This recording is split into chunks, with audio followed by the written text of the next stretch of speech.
Hey there! Today we're going to be making a cake pop recipe. This one is inspired by the cake pop that you can get at the Disneyland Resort. It's the Snowman one. It's a vanilla cake inside and then it's just dipped in white candy melts and then decorated to look like a snowman. As always, everything you're going to need will be in the description box down below. Now let's get started on this recipe.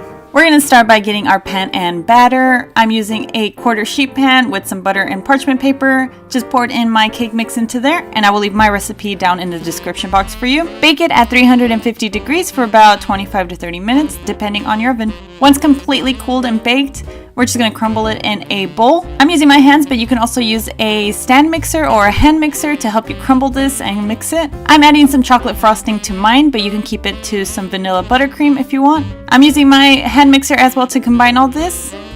You're going to want it to be kind of like a dough consistency, and you can always grab a little bit, roll it up, and test it, and if it holds its shape, it's ready.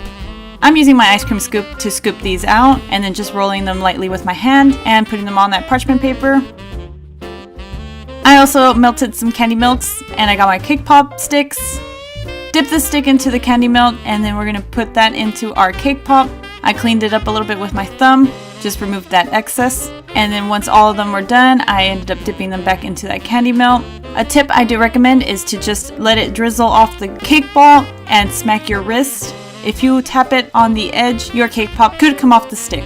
Once they are dipped, put them aside and let them harden. You could attach the nose. I'm using this orange candy for the carrot nose. You can put it on while the candy melt is still wet, or you can attach it with some extra candy melt. I'm also ending on that sour strip and these green M&Ms onto it and using the candy melt to glue it on. And here's a closer look to it. So I've got my sour strip, put some candy melt on it, attached it to the top of the head. Got my green M&Ms, placed a little bit of that candy melt on there with a toothpick and put them on either side of the head.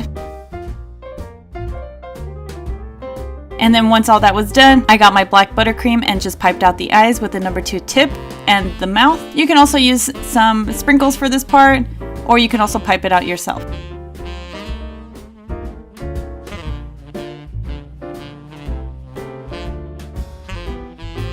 And there's that little snowman. And here's all our snowman cake pops. And that's how you make this snowman cake pop. I hope you enjoyed this recipe. If you did, give it a thumbs up. If you want to see this cake pop and everything I've been making for the 12 days of baked goods, I do post on Tumblr, Twitter, Instagram, and Facebook, and all those links are down below as well. If you want to leave a suggestion for a future video, put it in the comments down below as well. Hit subscribe if you want to keep up to date with my recipes. And until next time, stay sweet.